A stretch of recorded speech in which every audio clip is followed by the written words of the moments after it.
There we go. Hey, I'm Alan Lilienthal, and you're listening to Port of Entry. Por aquí arriba. Galería 2. Galería 2. Gracias. All right. So today's cross-border story is a bonus episode. We're actually right in the middle of producing our next season, so we're busy putting together a new series and episodes that will launch in the fall. But we didn't want to leave y'all con nada for the summer. So over the next few months, we'll be dropping a few more bonus episodes in the feed for you. We're going to Galería Número 2, where apparently Shinpei's exhibition is. This one here marks the start of a thing we're calling Tour Guide, where transfronterizas show us through a space in the borderlands. Our first tour guide is Shinpei Takeda. Oh yeah, I see his name written on the wall. He's someone I've been wanting to meet for a long time. He's an artist, a filmmaker, who has an exhibition on view at CECUT, the main art museum in Tijuana, through August 8th. I highly recommend seeing the show in person if you can. Wow, that's cool. But for those of you who can't, this audio tour of the exhibition that my producer Kinsey Moreland and I went on with Shinpei is a cool little trip. Hopefully your imagination can fill in the visual blanks. Enjoy.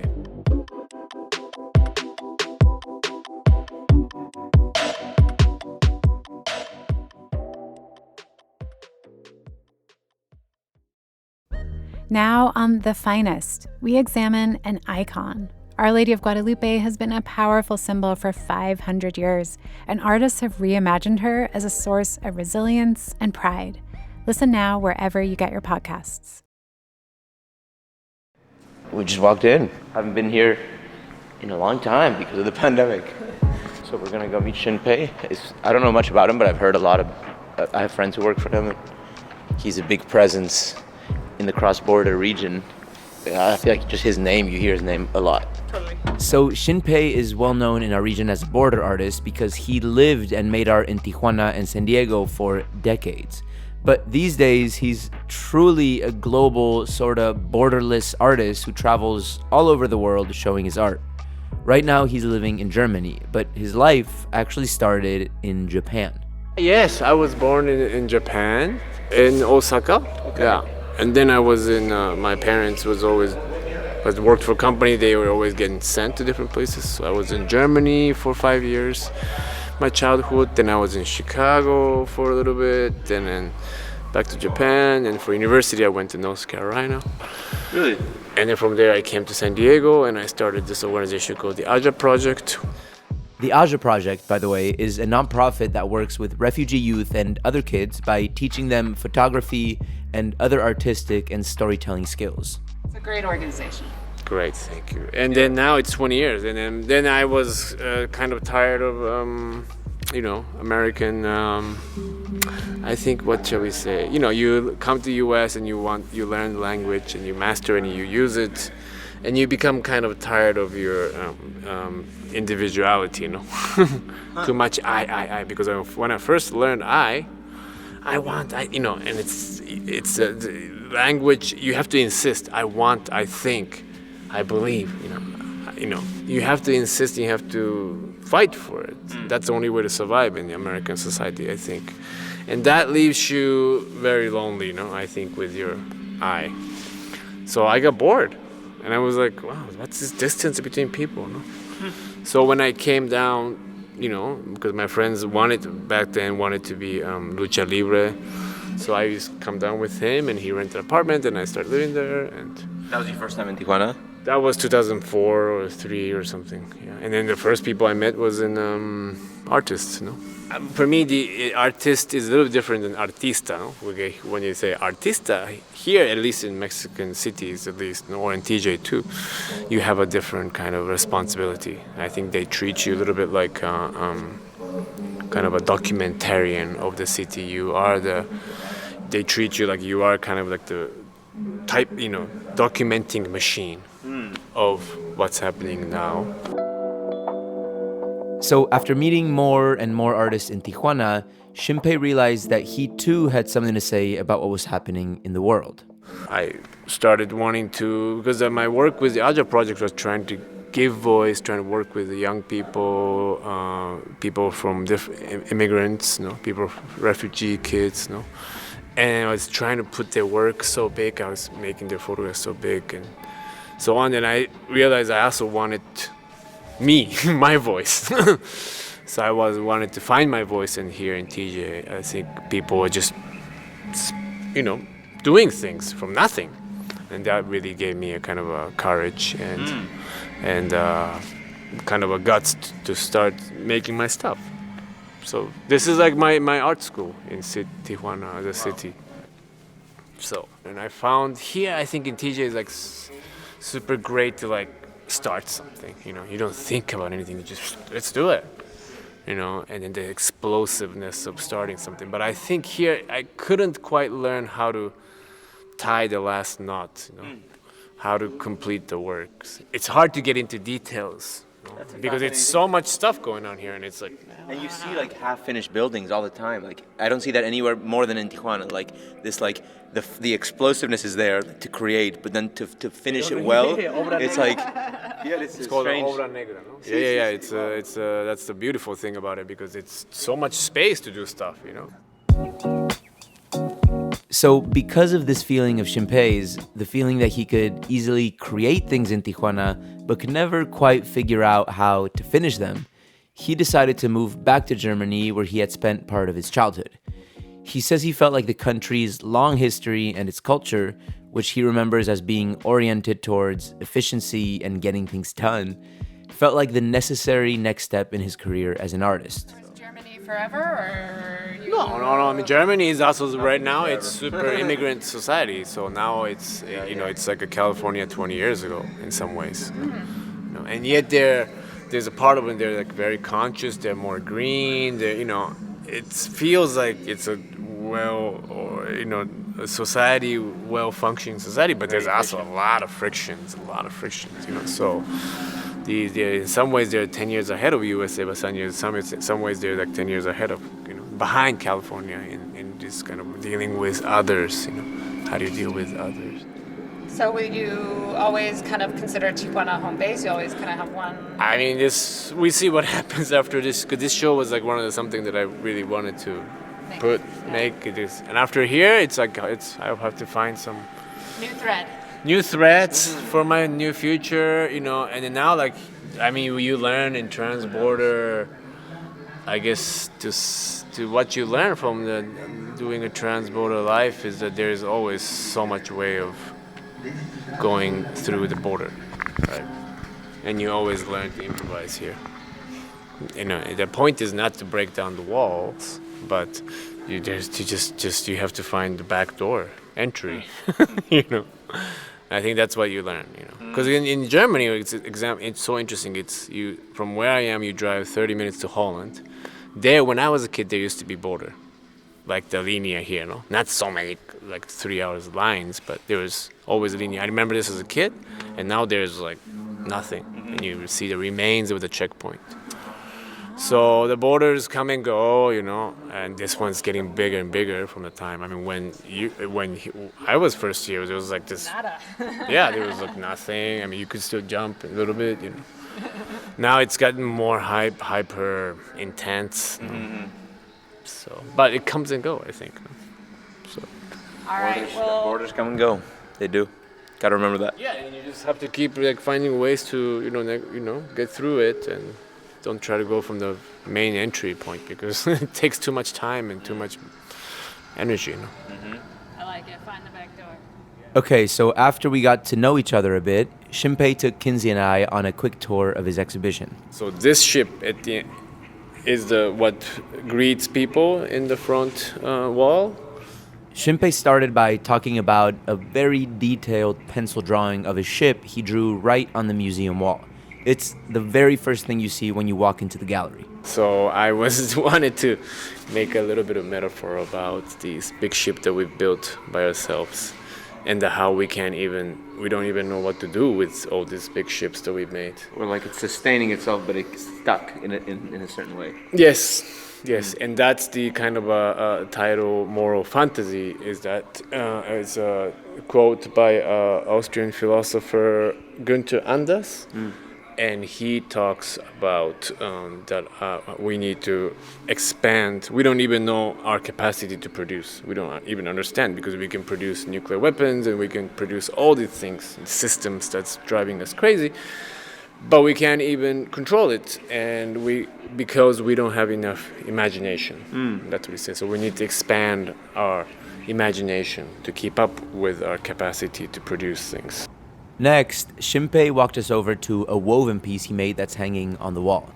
And Kinsey and I immediately recognized the symbol he wove into the design. We see it every day. It's an audio waveform, the squiggly line of the peaks and valleys you see when you load or record a digital audio file into an audio editing program. So one of the piece is this tapetes. It's a how do you say, it's a Rug?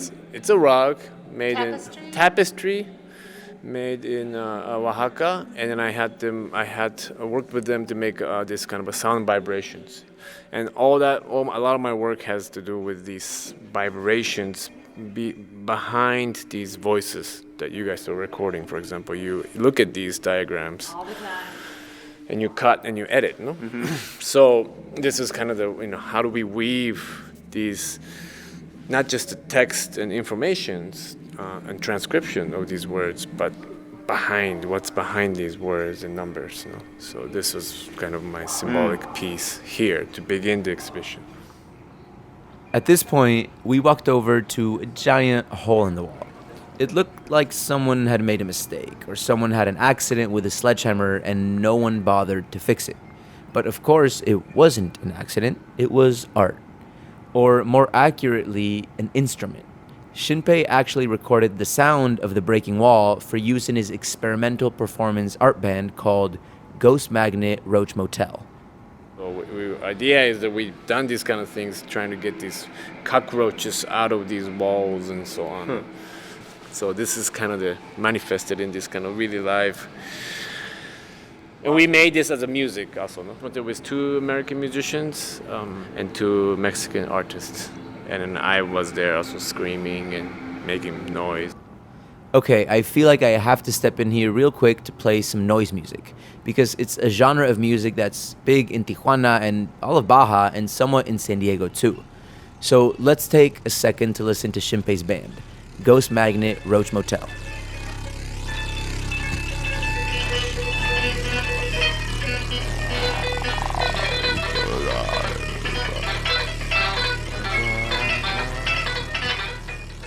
So we like to think we had something to do with starting this kind of a noise. So you hear this all this sound that we were just knocking and breaking. That's cool. It's punk rock.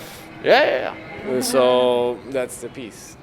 So next up, we headed over to a series of woodblock prints hanging on the wall.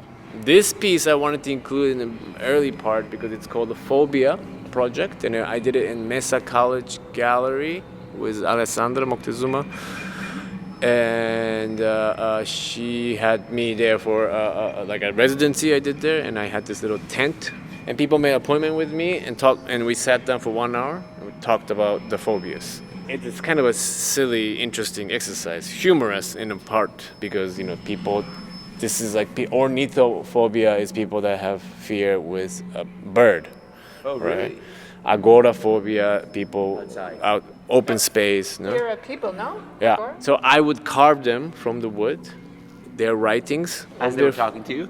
Yeah, we decide what the phobia is, and they write with their handwriting, and I would carve them with my hand. Wow. And then that's as an intent to try to carve out their phobias. Did it work, you think? Wow. It's an exercise. But it's an intent, and art is a trigger, right? Did you think it helped you get rid of phobias? I mean, it helped me. It gave me an energy. Like this kind of a fear is also like a kind of a energy, and that's I think is something that you see here in Tijuana is also this fear, violence, paranoia. Is also like grit. It's a lot of energy, and that leads to good parties. That also leads to like some kind of automatic healing system. Because you have to heal. Because when you're here, there's a lot of violence, and then you have to find ways to deal with it and move forward. So when you live here, I mean, it's a very different thing when you look at it from other side. But when you live here, it's totally different thing. The paranoia also leads to more paranoia, but also there's some kind of automatically embedded healing system in this city, I think. You're right about that. I think so too. I never thought about it that way. In the middle of the gallery, suspended from the ceiling, is Shinpei's biggest piece in the show. It's made of waves of woven fabric that droop down and up across nearly the entire length of the space. You made these pieces mostly as a way to talk about these difficult memories and violences. So all these pieces traveled to Dresden, Hiroshima, Nagasaki, many places, and Vienna was. So it traveled in the last 6 years or so. It's called Beta. It's part of the other name is Anti-Monument series because part of me, I'm very critical of myself wanting to make big things, monumental things. Because there's so many monuments and people are taking them down. Right. So this idea of this is like making something that you can roll and pack, make it super small. I bring them in suitcases. Really? Yeah. These small pieces fit in the suitcases. Wow. And then the idea is that it's something that people can touch. They can cut it if they want. I mean, I hope not, but and it can change according to each space. Flexible monument. Flexible, temporary, portable monument. That's not so much about. Permanent. And it's not figurative. It's not so much about this one, monumental one winner, right? Or conquistador, or I don't know, famous people. So it's just much more abstract. So I like to make it so that people feel and have a chance to think about their moral fantasies and their reflections. No? And it can change shape too. Monuments tend to be very rigid. This one depends on how you arrange it in the room. It can be a totally different thing. That's cool. Yeah, it's beautiful. It's very striking. Yeah. In one corner of the gallery is another small room that Shinpei has plastered with paper covered with orange and black squiggles. Again, it's the shape of audio waveforms. And when you walk into the room covered from ceiling to floor in these waveforms, you hear audio playing from behind the wall. 一个朋友大喊：“被盯上了，快脱掉衣服。11。” It's actually recordings of interviews Shinpei did with atomic bomb survivors, people who lived through the bombings in Hiroshima and Nagasaki in 1945. 201260第二天，我和父亲。 This was actually collaboration with a group called TJ in China, which is with the two artists Daniel Ronova and Meli Baragan, who are my good friends here. They had a space in China and Beijing in 2012, so I did a little project there. And they had a space just like this size, so I had filled all this with these kind of. That's beautiful. This is also like kind of what you guys do, and these are like I felt so bad like editing these stories. So the part that's orange was like how I was editing, because you have to cut out some parts. You always have to cut out stories, right? And so if you're in Spanish, if you speak Spanish, you learn that historia is history, but historia is also story, right? So you learn that I learned that I'm making history because I'm editing stories. With what judgment, with what qualification, with what ethics.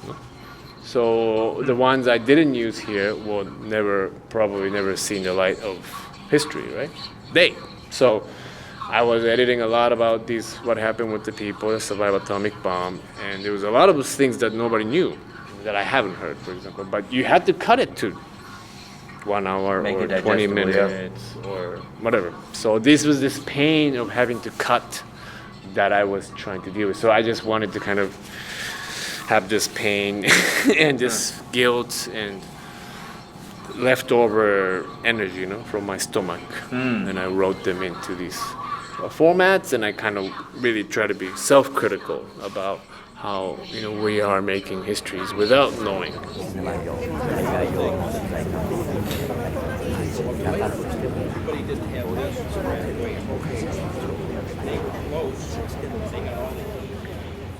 Port of Entry is written and produced by Kinsey Moreland. Emily Jankowski is the co-producer and director of sound design. Elisa Barba is our editor. Lisa Morizet is operations manager, and John Decker is the interim associate general manager of content. This program is made possible in part by the Corporation for Public Broadcasting, a private corporation funded by the American people. I'm Alan Lilienthal. And hey, real quick, our buddy Beth Accomando is releasing really great new episodes of her podcast, Cinema Junkie. Go find the show and follow it wherever you listen to podcasts. Thank you for listening.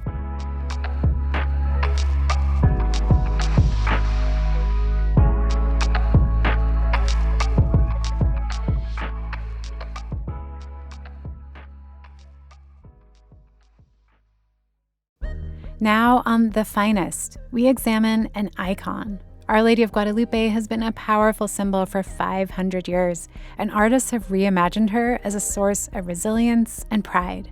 Listen now wherever you get your podcasts.